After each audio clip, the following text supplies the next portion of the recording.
Ya Allah, ampunilah dosaku dan dosa kedua orang tuaku. Sayangilah keduanya sebagaimana keduanya menyayangiku di waktu aku kecil. Ya Allah, terimalah dan sampaikanlah pahala Al-Quran yang kami baca, tahlil kami, tasbih kami, istighfar kami, dan sholawat kami kepada Nabi Muhammad SAW sebagai hadiah yang menjadi penyambung, sebagai rahmat yang turun dan sebagai berkah yang menyebar kepada kekasih kami, penolong kami dan buah hati kami, pemuka dan pemimpin kami, yaitu Nabi Muhammad SAW. Amin.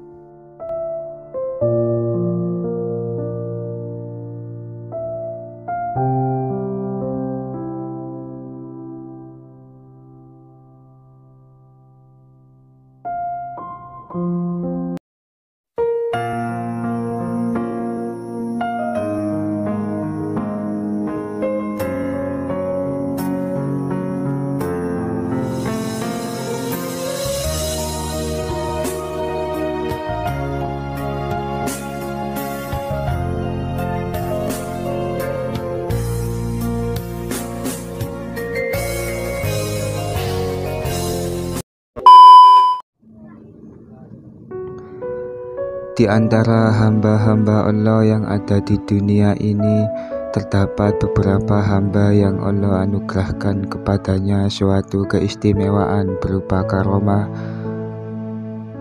Hal ini bukanlah sesuatu yang mustahil, karena sebagaimana Allah memberikan mukjizat kepada para nabi dan rasulnya, maka juga tidak mustahil memberikan sebuah karomah dan ma'unah kepada hamba pilihannya.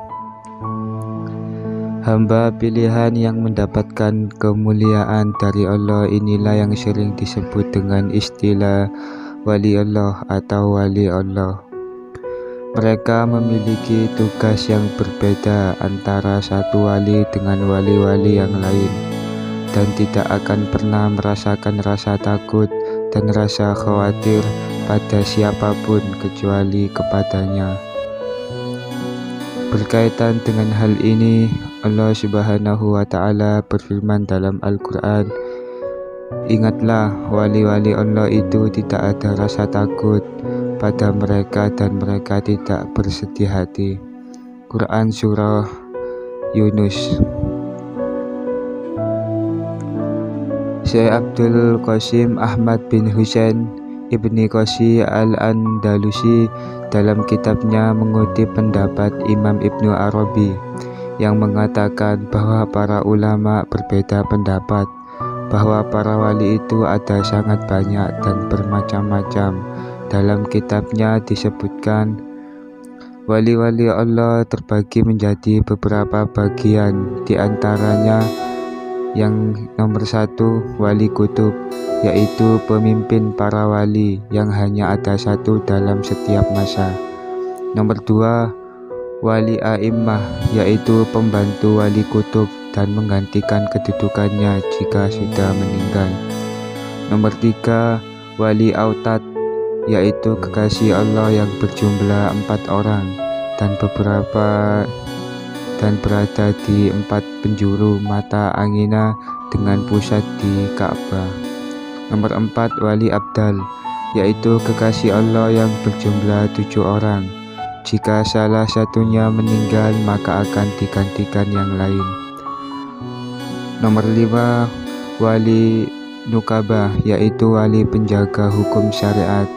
Nomor 6, wali nujabah, yaitu wali yang berjumlah 8 dalam setiap masanya. Nomor 7, wali hawariyun, yaitu wali yang pembela kebenaran, baik pembelaan dengan bentuk argumentasi maupun senjata.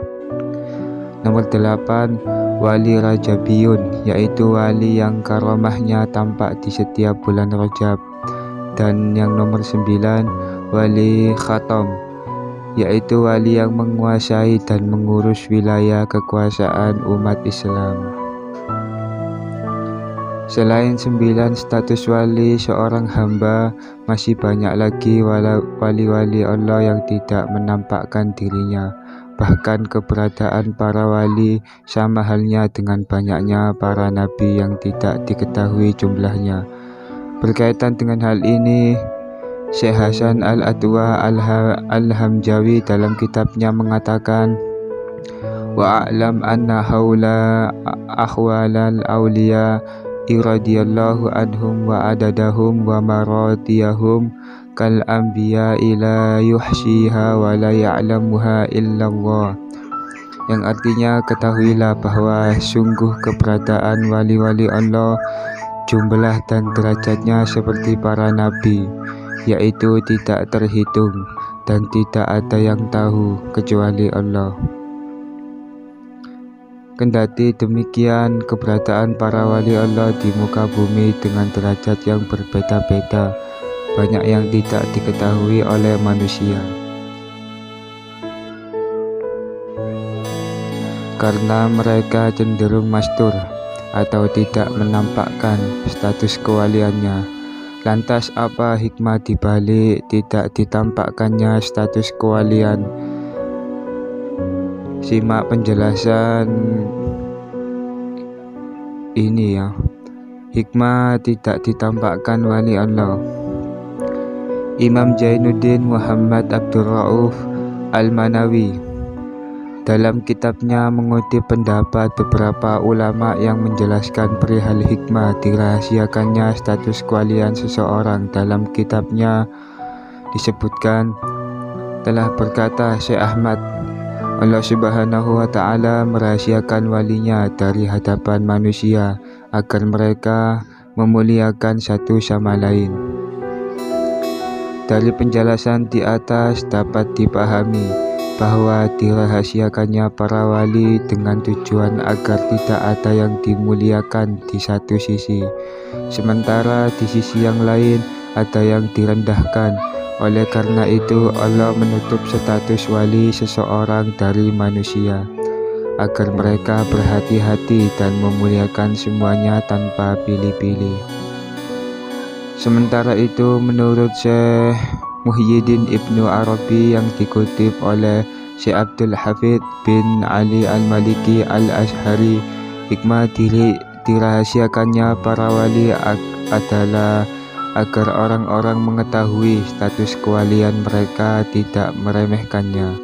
Karena jika sudah tahu pada kewalian seseorang kemudian tidak menghormatinya, maka Allah akan murka kepadanya.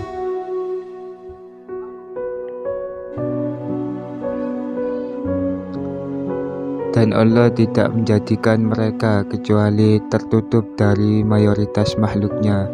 Jika seandainya para wali itu tampak di hadapan mereka kemudian ada yang menyakitinya, maka sungguh Allah akan menampakkan permusuhan kemudian mencelakainya. Dengan demikian dirahasiakannya para wali dari makhluk adalah rahmat. Demikian penjelasan perihal jumlah para wali Allah dan hikmah-hikmah dibalik dirahasiakannya keberadaan mereka. Semoga penjelasan ini bisa bermanfaat bagi kita semua dan menambah kecintaan kita kepada wali-wali Allah Subhanahu wa Ta'ala. Wallahu a'lam bishawab.